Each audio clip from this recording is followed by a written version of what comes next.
بالفعل شفنا في التقرير اللي قدمه الممثل الشخصي للأمين العام أمام مجلس الأمن نهار 16 وما تناقلته وسائل الإعلام حول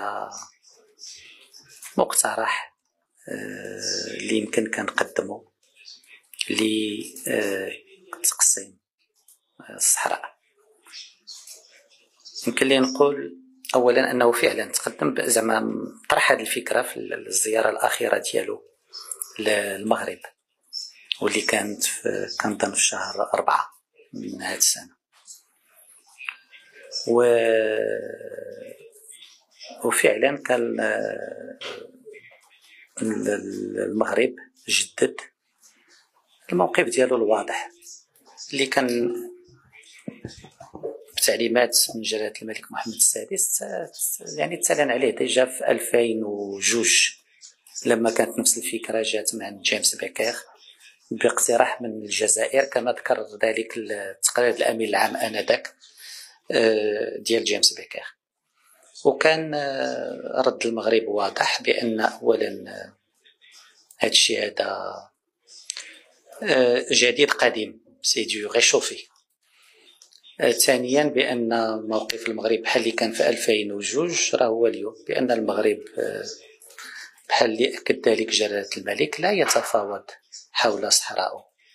ولا يتفاوض حول سيادته على الصحراء ولا يتفاوض بشأن وحدته الوطنية. المغرب يتفاوض بشأن نزاع إقليمي مع بلد جار ينازع المغرب في سيادته على أرضه، ولكن الصحراء وسيادة المغرب ووحدته الترابية ما عمرها كتكون فوق طاولة المفاوضات، ما عمرها تكون مجال لتفاهمات ولا توافقات ولا هذا. وأكد الوفد المغربي آنذاك السيدي مستورة بأن مثل هذه الأفكار مرفوضة وغير مطروحة نهائيا،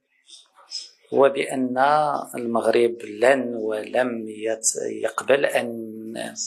حتى يبدأ يسمع لها،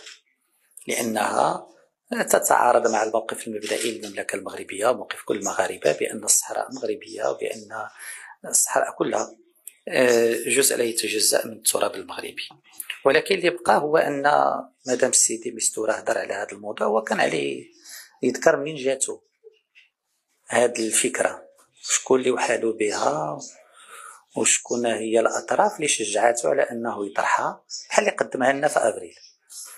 وبأن واش هي مبادرة ديالو ولا مبادرة ديال أطراف معينة اللي وحات ليه بأنه يعاود يطرحها.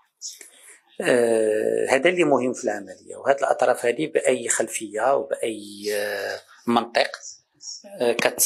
وحات له ولا دفعته أنه يعاود يحيي هذا الاقتراح اللي بحال اللي قلت يعني ولد ميتا، لأن من الطرح ديالو كان مرفوض رفض نهائي. نفس الأمر يتعلق بما ذكره السيد الممثل الشخصي فيما يتعلق بتوسيع أو التطوير أو تفصيل المبادرة المغربية للحكم الذاتي اللي قال بأنه حان الوقت باش المغرب يقوم بها. الموقف المغربي واضح ومبني على 4 نقاط. أولا، مبادرة الحكم الذاتي هي نقطة وصول ماشي نقطة بداية.